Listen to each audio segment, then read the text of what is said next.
वफाकी हुकूमत ने मुआहदे के बरक्स सोलर सिस्टम से बिजली बनाने वाले सारिफीन के लिए बिलिंग के तरीक़ेकार में तरमीम कर दी। बिजली की तकसीमकार कंपनियों में इजाफी बिजली को 0 यूनिट डिक्लेयर कर दिया गया है। मुआहदे की खिलाफ वर्जी करने वाले सारिफीन के कनेक्शन पर एक्सपोर्ट MDI चेक नाफिजुल अमल, इजाफी पैनल से बनने वाली बिजली पर रिलीफ मुकम्मल तौर पर खत्म। इस पर बात करेंगे आमिर नवीद चौधरी से। जी आमिर नवीद, अपडेट कीजिएगा। जी बिल्कुल, वफाकी हुकूमत की जो नेट मीटिंग के हवाले से सोलर पॉलिसी है वो एक और जो है तनाज़े का शिकार इस तरह हो गई कि कुछ अर्सा पहले सोलर सारिफीन को ये कहा गया था कि जिन्होंने इजाफी जो अपने पैनल इंस्टॉल किए हैं नेट मीटिंग के मंजूर शुदा लोड से ज्यादा, तो इजाफी जनरेशन की बिलिंग नहीं होगी। तो इसके ऊपर पिछले माह एक अमेंडेड नोटिफिकेशन भी जारी हुआ पावर डिवीजन की तरफ से, लेकिन उसके बरक्स पावर डिस्ट्रीब्यूशन कंपनीज जो डिस्कोज हैं उन्होंने बिलिंग का नया सिस्टम नेट मीटिंग सारिफीन पर नाफिज कर दिया है कि वो सारिफीन जिन्होंने मंजूर शुदा लोड से ज्यादा बिजली पैदा की और जिनके पैनल ज्यादा थे, तो उनकी इजाफी बिजली को माइनस करने के बजाय उनकी टोटल जनरेशन को ही 0 डिक्लेयर कर दिया गया कि यानी जिस सोलर सारिफीन ने इस नेट मीटिंग कनेक्शन के हामिल सारिफीन अगर 10 KVA का उसका लोड था पर उसने 11 बनाया तो उसकी जनरेशन 11 को 0 कर दिया गया, ना कि उसे 1 KVA को 0 किया है। इस हवाले से नई पॉलिसी नाफिजुल अमल हो गई है और इजाफी बिजली जनरेट करने वाले नेट मीटिंग सोलर सारिफीन की टोटल जनरेशन को 0 किया गया और ये तमाम डिस्कोज में अब इस माह की जो बिलिंग हुई है इसी हिसाब से हुई है।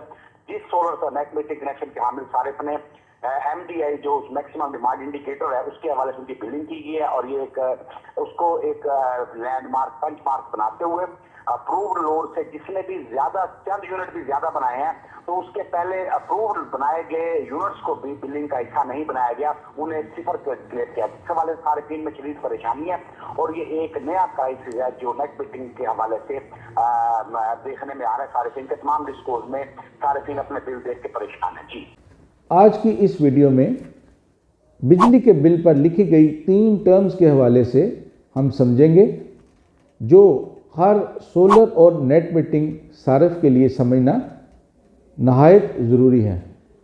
मैं कोशिश करूँगा कि मैं इसको आसान ज़बान में आप लोगों को समझाऊं ताकि हर सारिफ इसको अच्छी तरह समझ ले। तो सबसे पहले लोड सैंक्शनड है जी, उसके बाद DG कैपेसिटी है और तीसरे नंबर पर है जी एक्सपोर्ट MDI।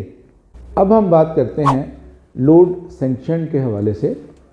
लोड सैंक्शन का मतलब ये होता है कि बिजली का ज़्यादा से ज़्यादा इस्तेमाल जो महकमा आपको इजाज़त देता है, ये बिजली के बिल के सबसे ऊपर जहाँ कस्टमर ID होता है उसी रो में मेंशन होता है और इसके ऊपर S.लोड होता है, उसके नीचे वैल्यू लिखी होती है। ये किलोवाट में पढ़ा जाता है, ये किलोवाट में इसकी वैल्यू होती है। मसलन अगर आपका लोड 10 किलोवाट सैंक्शन या अप्रूव्ड हुआ है तो एक टाइम में आप इससे ज़्यादा लोड इस्तेमाल नहीं कर सकते। अगर आप इससे ज़्यादा लोड इस्तेमाल करेंगे तो आपके लिए प्रॉब्लम क्रिएट हो सकती है, आपको पेनलाइज किया जा सकता है। इसलिए कि जिन लोगों ने on grid solar system install करवाना है उनके लिए ये जो लोड अप्रूव्ड होता है ये बहुत अहमियत का हामिल होता है, क्योंकि पुरानी जो पॉलिसी नेपरा रूल था उसके मुताबिक जो आपका लोड सैंक्शन होता है, जो लोड अप्रूव्ड होता है, उसका आप maximum 1.5 times solar system install करवा सकते हैं। अब हम आपको बताते हैं कि DG कैपेसिटी क्या होता है। DG कैपेसिटी नेट मीटिंग में मंजूर शुदा ज़्यादा से ज़्यादा पावर, ज़्यादा से ज़्यादा ताकत, मेन डिपार्टमेंट जो आपको मैक्सिमम सोलर इंस्टॉल करने की इजाज़त देता है उसी को DG कैपेसिटी कहते हैं। ये DG कैपेसिटी का नंबर जो आपकी इंपोर्ट एक्सपोर्ट सेक्शंस जहां बिजली के बिल पर मेंशन होता है उसके ऊपर इसकी वैल्यू लिखी होती है। DG कैपेसिटी अगर 10 किलोवाट आपकी अप्रूव्ड है तो इससे ज़्यादा आपकी जो एक्सपोर्ट है वो नहीं होनी चाहिए।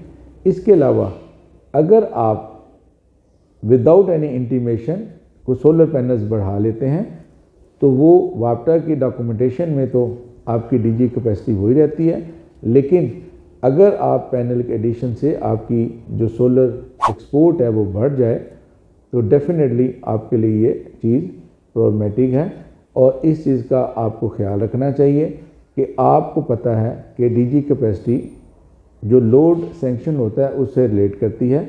जो लोड सैंक्शन आपका ऑलरेडी जो लोड अप्रूव्ड होता है उसका 1.5 टाइम्स ही आप मैक्सिमम सोलर इंस्टॉल करवा सकते हैं नेट मीटरिंग के हवाले से। ये नेपरा की पॉलिसी है। अब हम बात करते हैं एक्सपोर्ट एमडीआई के हवाले से। MDI stand for maximum demand indicator. ये वो मैक्सिमम लोड या जनरेशन है जो आपका मीटर एक महीने में किसी आधे घंटे के अंदर नोट करता है। एक्सपोर्ट के हवाले से ये रीडिंग मिड डे में नोट होती है, जबकि सोलर जनरेशन उस वक्त मैक्सिमम होती है। ये रीडिंग ग्रीन मीटर में 17 या 21 नंबर पर पढ़ी जा सकती है, और अगर आपके यहाँ AMI मीटर है तो उसकी रीडिंग 2.6.2 पर पढ़ी जा सकती है। अगर ये रीडिंग आपने बिल पर देखनी है तो ये इंपोर्ट और एक्सपोर्ट रीडिंग के सेक्शन के ऊपर वाज़े तौर पर ये लिखी जाती है। और ये अभी से ही यानी फर्स्ट जो ये MDI बिल पे लिखा गया है ये जनवरी 2026 में ही इन्होंने स्टार्ट की। अगर हम तीनों टर्म्स का मुख्तसर खुलासा करें तो लोड सैंक्शन का मतलब है कि आप कितनी ज़्यादा से ज़्यादा बिजली इस्तेमाल कर सकते हैं। डीजी कैपेसिटी का मतलब है कि कितना आप maximum solar energy system install कर सकते हैं। और एक्सपोर्ट MDI का मतलब है कि आप कितना मैक्सिमम ग्रिड को बिजली वापस भेज सकते हैं। अगर ये मेरी वीडियो आप लोगों को पसंद आए इसको लाइक करें, सब्सक्राइब करें, और अगर आपके पास कोई क्यूरी हो इस हवाले से तो आप कमेंट सेक्शन में ज़रूर पूछें, मैं आपको ज़रूर रिप्लाई करूँगा। Vital tech engineering and services private limited आपकी खिदमत के लिए हाजिर है। दिए गए नंबर पर आज ही रब्ता करें ताकि हम आप फ्री सर्वे कर सकें और फ्री कोटेशन दे सकें।